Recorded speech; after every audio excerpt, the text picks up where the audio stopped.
থাকার স্থান। এটা আসলে এই যে দুইটা বাচ্চাকে দেখেন, তারা কি করতেছে, এই যে দুইটা বাচ্চা এখন মাটিতে খেলাধুলা করতেছে, শিশুরা।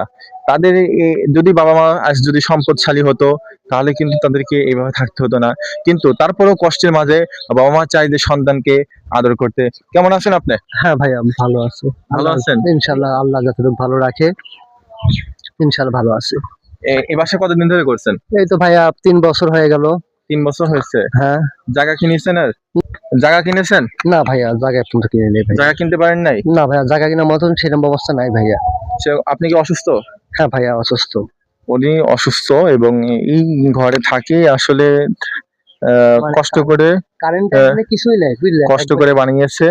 আর এই জায়গায় তো কারেন্টের কোনো ব্যবস্থা নেই, এভাবেই থাকতে হয় তাদেরকে।